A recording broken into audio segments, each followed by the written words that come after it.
Naam, mtazamaji wa Tanzania wafungua rasmi kesi ICC kuhusu vurugu za Oktoba tarehe 29 mwaka 2025, waishtaki serikali ya Samia Suluhu.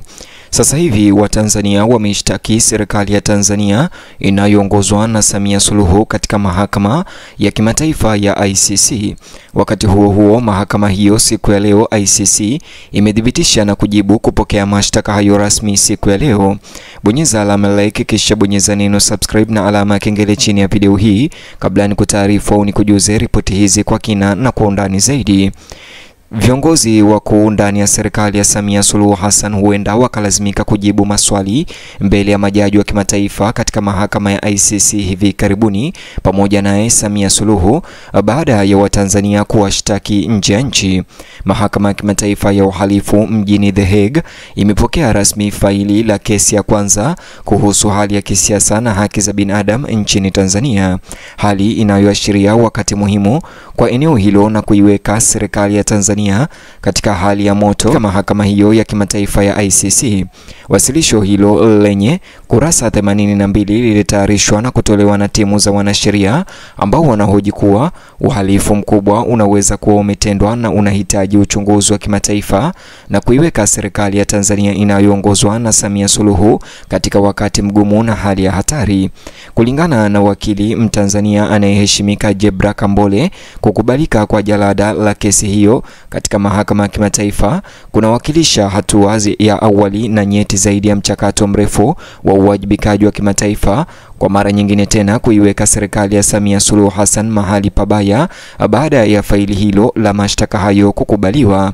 Alithibitisha kuwa ofisi ya mwendesha mashtaka sasa inashikilia malalamiko hayo na inatarajiwa kufanya tathmini ya awali, akimaanisha kuwa serikali ya Tanzania katika hali hii mbaya sasa italazimika kujibu ICC. Lazima pia ijiandae kwa shinikizo kubwa la kisheria na kisiasa ambalo limewasilishwa sasa hivi katika mahakama hiyo ya kimataifa. Kwa mujibu wa vyanzo vinavyofahamu jalada la kesi hiyo yenye jina la mwendesha mashtaka wa ICC na kichwa cha barua Situation in Tanzania, tuhuma hizo zinalenga utekaji nyara, mauaji ya raia na tukio la utata lililotokea Oktoba tarehe 29, hali ambayo sasa inaiweka serikali ya Tanzania katika hatari kubwa. Hata hivyo, wadadisi wa mambo wanaonya kuwa hili ni la kwanza tu kati ya mawasilisho kadhaa yanayotarajiwa katika mahakama hiyo, ikimaanisha kuwa serikali ya Tanzania sasa hivi iko hatarini kufikishwa mbele ya ICC kujibu maswali yote kuhusiana na mashtaka hayo. Watetezi wa haki za binadamu wanaelezea uwasilishaji huo kama hatua ya kimkakati iliyotokana na miaka mingi ya kukatishwa tamaa na mifumo ya ndani ya Tanzania, hali inayoweka serikali ya Tanzania katika hatari katika mahakama hiyo ya ICC. Mkataba wa Roma ambao Tanzania umeitia saini unampa mwendesha mashtaka mamlaka ya kutathmini uhalifu chini ya mamlaka ya ICC, kwa mara nyingine tena kuiweka serikali ya Tanzania katika wakati mgumu. Ingawa kupokea faili hakuanzishi uchunguzi kamili moja kwa moja, wachambuzi wanasema inaongeza misimamo ya kisiasa na kisheria kuhakikisha serikali ya Tanzania iliyoko hatarini sasa hivi kufikishwa mbele ya mahakama hiyo inabaki chini ya uangalizi mkali. Mwendesha mashtaka atafanya uchunguzi wa awali ili kubaini kama ushahidi huo unakidhi kizingiti cha uchunguzi wa kina, na hivyo kuiweka serikali ya Tanzania katika wakati mgumu iwapo itapatikana na makosa katika mahakama hiyo ya ICC. Wataalamu wa sheria za kimataifa wanaongeza kuwa shinikizo la ICC mara nyingi hulazimisha mamlaka za kitaifa kufanya uchunguzi wa ndani wa kuaminika, ambao kwa sasa unaweka serikali ya Tanzania katika wakati mgumu baada ya kesi hiyo ya ICC. Iwapo taasisi za ndani hazitaki au haziwezi kuchukua hatua, ICC inaweza kuingilia moja kwa moja na kuzidisha hali hiyo ambayo tayari imekuwa tete. Watetezi wa haki za binadamu kote Tanzania wanatafsiri maendeleo haya kama mafanikio adimu yanayowapa wahasiriwa matumaini, huku wakiweka serikali ya Tanzania katika wakati wakati mgumu baada ya kesi hiyo kuweza kupokelewa huko ICC. Familia za wale waliokumbwa na kupotea kwa kulazimisha na mauaji ya kiholela wanasema sasa wanaamini kwamba haki inaweza kupatikana.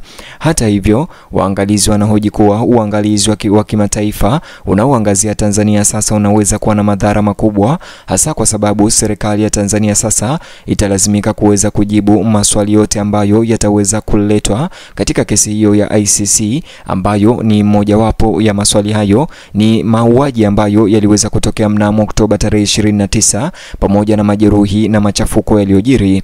Mashirika ya kiraia yanasema ushahidi zaidi utaibuka na huenda ukazidisha uchunguzi na kuiweka serikali ya Tanzania katika hatari kubwa katika mahakama hiyo.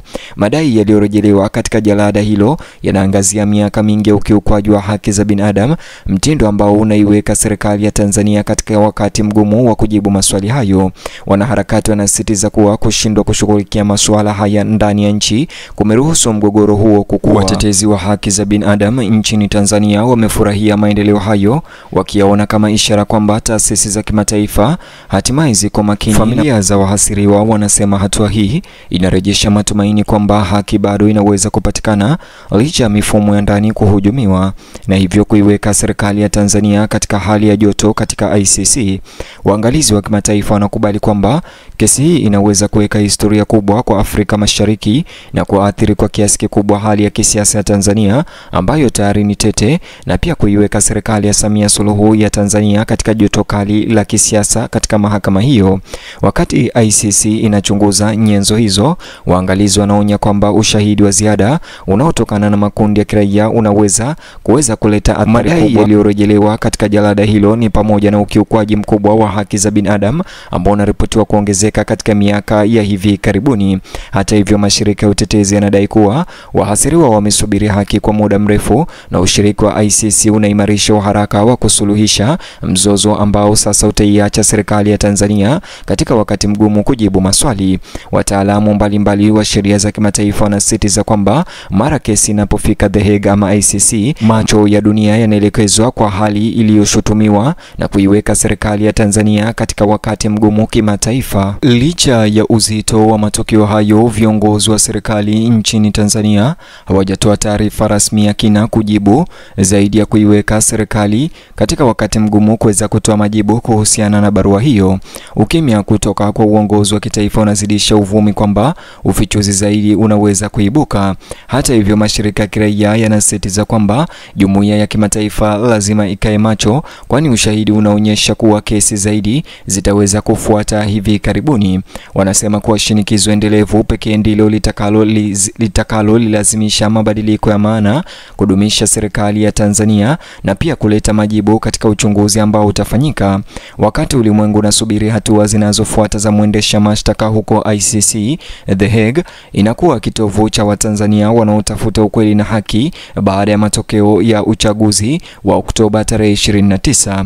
Wengi wanaamini kuwa wakati huu unaweza kuunda upya mifumo ya uwajibikaji katika kanda na kuiweka serikali ya Tanzania katika hali ya joto katika ICC chini ya uangalizi wa kimataifa.